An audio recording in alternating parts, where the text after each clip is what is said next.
Com certeza você já ouviu a história de Peter Pan, mas já pensou sobre o desastre de se viver uma vida cristã assim? All it takes is faith and trust, and just a little bit of pixie dust. Here we go! Peter Pan é um personagem criado por J.M. Barrie, que originou o livro para crianças publicado em 1911 e de várias adaptações destes para o cinema, principalmente para a Disney. O personagem é um pequeno rapaz que se recusa a crescer e que passa a vida a ter aventuras mágicas. Peter Pan sequestra crianças, garotos perdidos. Ele forma grupos do qual vão se adequar à sua imaturidade. E um dos propósitos é apenas para se divertir. Peter Pan alimenta o seu ego. Não existe uma mágica também para não crescer. Essa é a história original de 1911, o qual a Disney romantizou. Mas qual seria o problema de vivermos assim? Seria a ausência de uma verdadeira espiritualidade. Seria viver uma vida carnal, um cristianismo superficial. Em 1 Coríntios capítulo 13, do verso 1 ao 3, o apóstolo Paulo diz o seguinte: Irmãos, não vos pude falar como as pessoas espirituais, mas como a pessoas carnais, como a crianças em Cristo. O que vos dei para beber foi leite, e não alimento sólido, pois não podeis recebê-lo, nem mesmo agora podeis. Porque ainda sois carnais, visto que há inveja e discórdia entre vós. Por acaso não estejais sendo carnais, vivendo segundo a padrões puramente humanos? O que teria essa fala de Paulo a nós e com a história de Peter Pan? Observe que Paulo usa a expressão carnais para dizer que eles estão sendo governados pela natureza humana, pecaminosa. E isso também remete ao pensamento em fraqueza. Olhe que o apóstolo Paulo usa as metáforas criança e leite. Criança para mostrar a atitude imatura, infantil daquele povo da igreja de Corinto.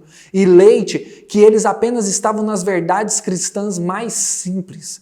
Apóstolo Paulo vai dizer: como vocês não provaram coisas maduras, como vocês não provaram alimentos sólidos, vocês têm duas atitudes. Ele usa as palavras zelos e eres.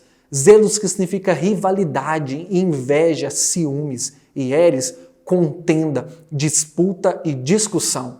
Quando nós vivemos imaturamente uma vida cristã, nós vivemos assim, com rivalidade, com inveja, com ciúmes, com contenda, disputa e discussão. Tem aquela velha frase que diz que em momentos de crise o homem mostra o que está verdadeiramente em seu coração. E será que nesse momento que nós estamos passando, não estamos mostrando o que realmente está em nosso coração? É interessante observar quantas pessoas brigando, as pessoas polarizando vários pontos da sociedade, da religião e entre várias outras coisas, e nesse momento não se unem em prol de um bem maior. São pessoas imaturas. Isso é o que o apóstolo Paulo está nos dizendo.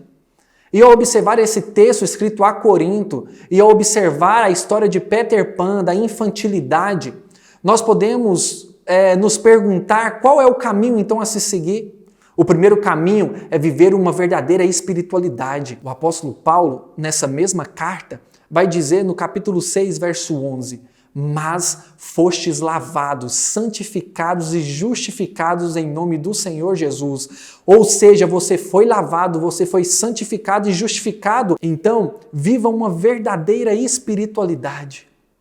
O segundo ponto, nós podemos viver uma vida com propósito.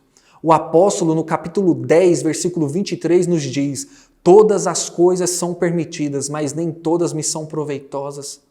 Nós devemos fazer aquilo que Deus quer, devemos seguir o nosso propósito e não viver uma utopia, uma falsa imaginação, correndo das decisões maduras, correndo das nossas responsabilidades. Precisamos viver com propósito, precisamos tomar as nossas responsabilidades.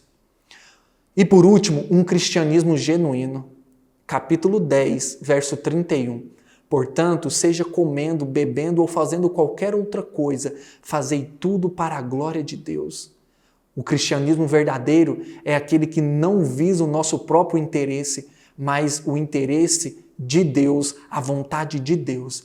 Peter Pan fazia aquilo buscando as suas vontades, os seus próprios interesses. E nós não podemos agir assim. Não podemos ter essa síndrome de Peter Pan. Precisamos ter maturidade. Precisamos viver um verdadeiro evangelho. Com certeza, crescer não é fácil, mas é necessário. Se quisermos provar de coisas maiores, precisamos nos preparar. A maturidade deve ser uma característica do cristão.